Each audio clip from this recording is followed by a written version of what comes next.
So as Isaac mentioned, tonight is Rosh Chodesh Nisan, the first day of the Hebrew month of Nisan, the month that Passover falls in. And as a result of it being Rosh Chodesh Nisan, the first day of the month that Passover falls in, we are, as of sunset tonight, officially in the Passover season, at least according to the Jewish calendar.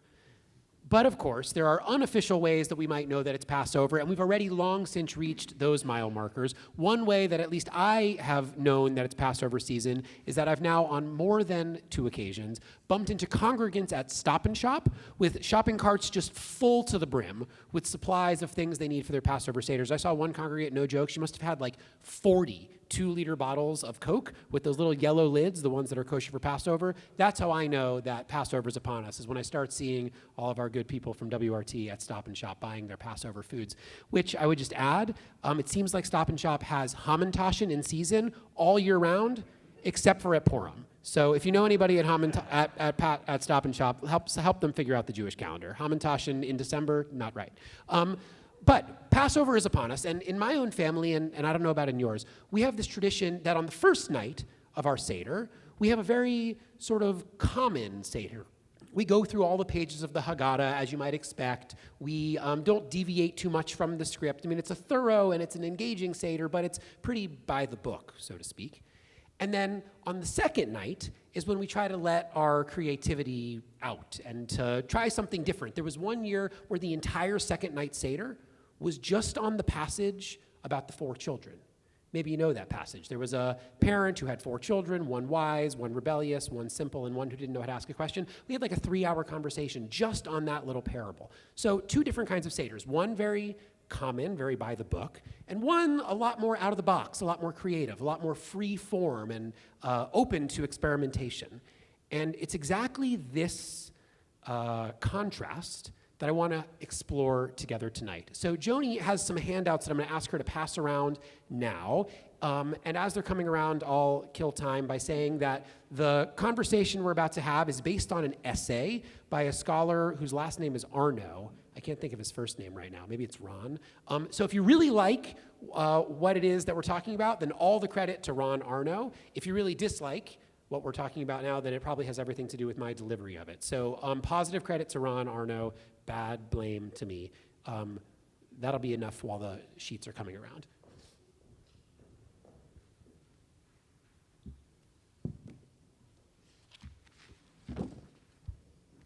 David Arno. David is his first name.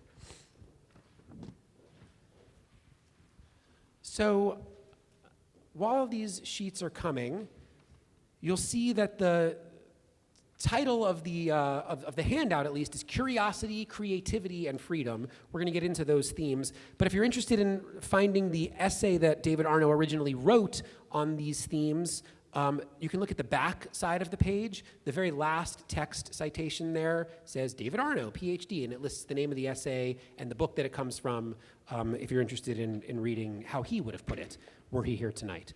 So this is Curiosity, Creativity, and Freedom. Let's start with the following. The Passover Seder that we all have known to hopefully love and enjoy was not originally a part of the Passover holiday.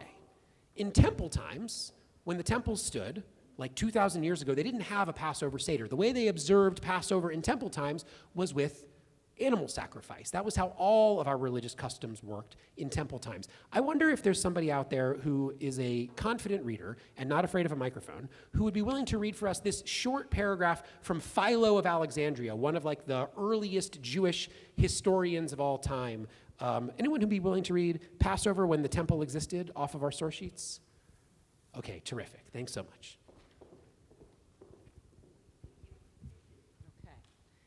Okay, Passover when the temple existed. And each house is at that time invested with the character and dignity of a temple, the lamb being sacrificed so as to make a suitable feast for the head of household who has provided it and for those who are collected to share in the feast, all being duly purified with holy washing. And those who are to share in the feast come together, not as they do to other entertainments, to gratify their bellies with wine and meat, but to fulfill the heredity custom with prayer and songs of praise. And you were right to notice Should have said hereditary custom. That's a typo on my part. So we can see that in temple times, they didn't have a whole big elaborate Seder the way we do today with like 12 different signposts and 4 required cups of wine. It was essentially a big feast over a sacrificed lamb that was eaten around a small table and accompanied by some psalms. That's how Passover used to look in temple times. But of course, in the year 70 CE, the Romans came and destroyed the temple in Jerusalem, and no longer did we have the option of sacrificing a lamb to be our Passover observance. And so our ancestors had to figure out, how do we take this tradition of sacrificing a lamb for Passover and adapt to these new times where there is no temple in which to make sacrifice? And as a general principle, our ancestors decided that if we can't do sacrifice, then we're going to do other things. And one of the things that they instituted in place of sacrifice was prayer. But another very important thing that they instituted, which made them a little different from their proto-Christian neighbors instead of prayer, was study. The early Jesus sect was really into prayer, and the early rabbinic sect was really into study. Is there someone who would be willing to read for us, "Study replaces sacrifice"? This is one sentence. So if you're looking to participate, because you're a joiner, but you're also sort of a shy joiner, then this is your chance right now. Anyone out there? Okay, thanks so much.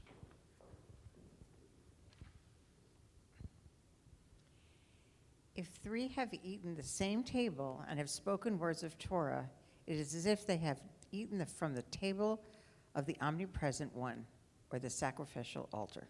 Thank you so much. And by the way, you don't have to be the mom of someone who is clergy in order to be one of our readers tonight. So far, both of our readers happen to have a daughter who is clergy. You don't have to have a daughter who's clergy in order to read this evening. Okay, our reading here, that no longer can we sacrifice animals. We don't have the opportunity anymore. But now we've got this new idea. If 3 people are seated together at a table and sharing a meal, but if they don't just share a meal, if they also have some conversation about Torah, some study, some learning, some good conversation, then it's as if they've eaten not just the food off their own table, it's as if they've eaten off the table of God, God's self. And what's God's table? Well, God's table would mean the sacrificial altar. So this conversation over a meal is like a replacement for what used to happen, the sacrificing of animals. We can see how study is starting to replace sacrifice in the time after the destruction of the temple.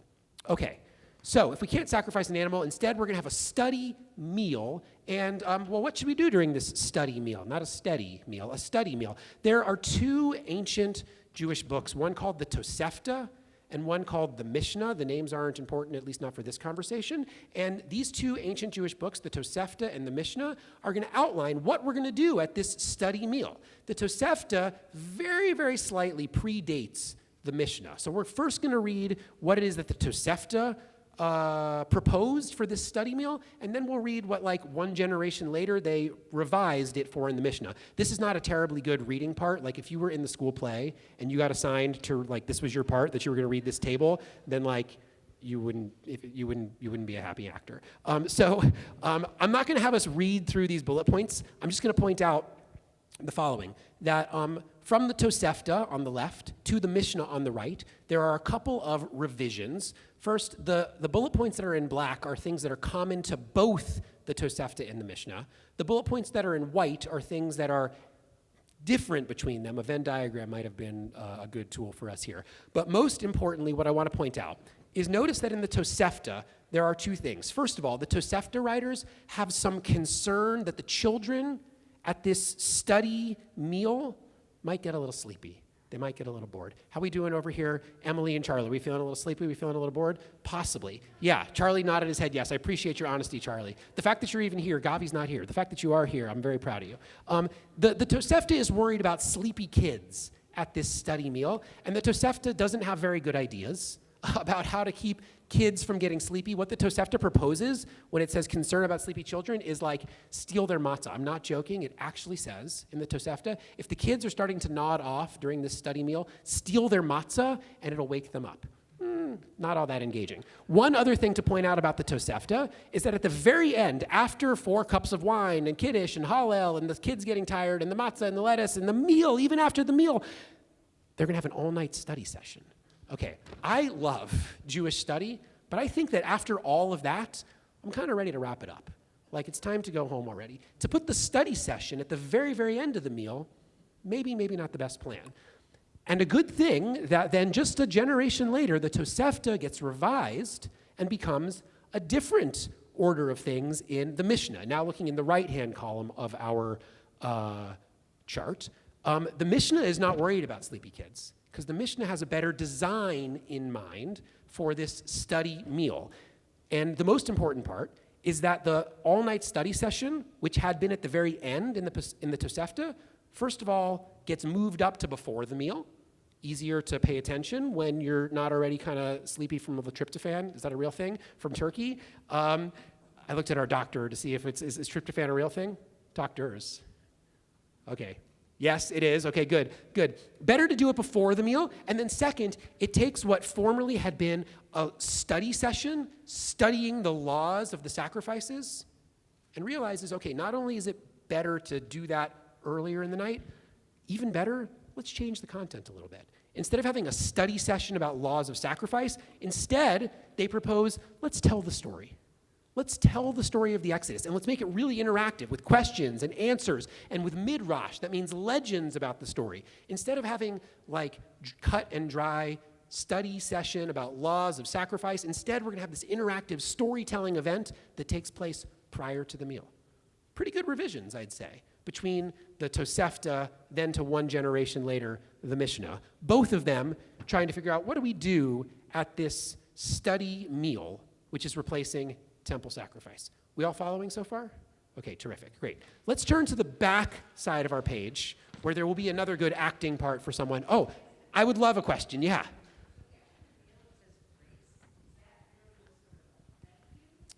It's Birkat Hamazon, the blessing after the meal, which Arno in his book lists as just grace, but Birkat Hamazon is what it really means.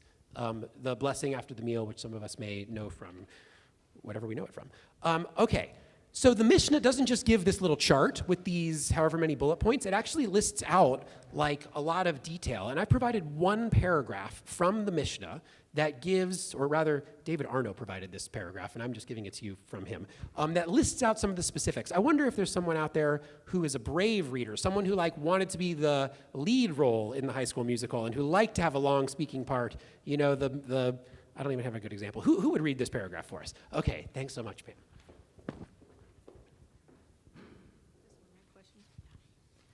The attendants pour the second cup for the Seder leader and hear the children ask questions about the Seder. And if the children do not have enough understanding to ask questions of their own, the Seder leader asks these questions. Why is this night different from all other nights? On all other nights we eat leavened bread and matzah. On this night, only matzah. On all other nights we eat other vegetables. On this night, bitter herbs.